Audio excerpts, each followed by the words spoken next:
There was no one to love him, no one to teach him, no one to guide him. Kofi was just a boy, and his life felt like a hole he couldn't climb out of. He lived in a small village at the edge of the forest, but most of the villagers avoided him. His parents were gone before he was old enough to remember them, and no elders seemed interested in raising him. As kids, we didn't understand how tough it was for him. Some of us thought he was strange because he didn't talk much, and he always seemed to be alone.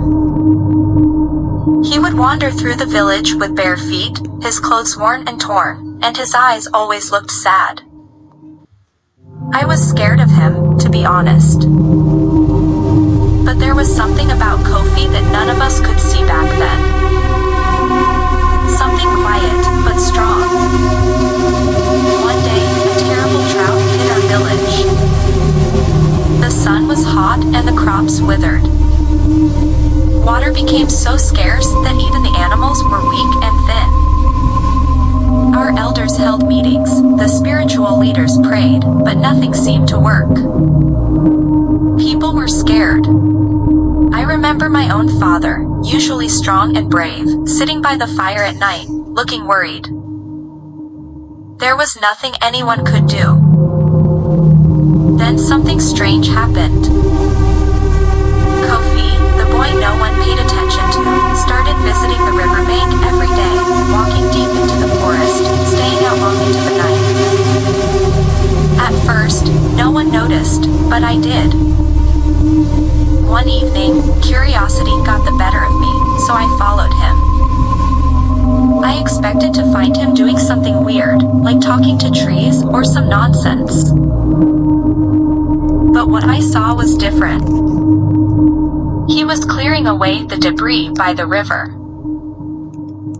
Quietly, without making a scene, he was cleaning the path, making it easier for water to flow when the rains would come. It wasn't magic. It wasn't a grand act of prayer or calling on the gods.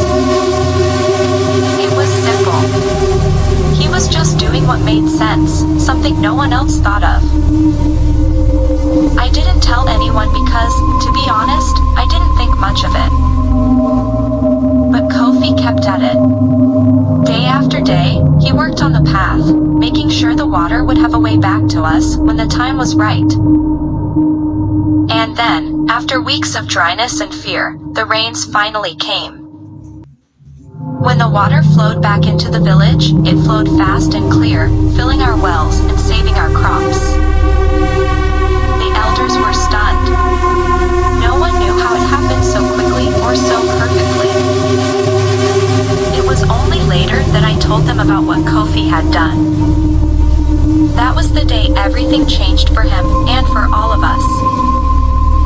People began to realize that Kofi wasn't just some forgotten kid without parents, a teacher, or a spiritual guide. He had found something inside himself, something none of us had seen.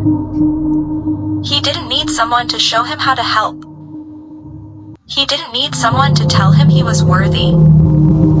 He simply did what he knew was right, from somewhere deep within. Kofi became the light of the village after that.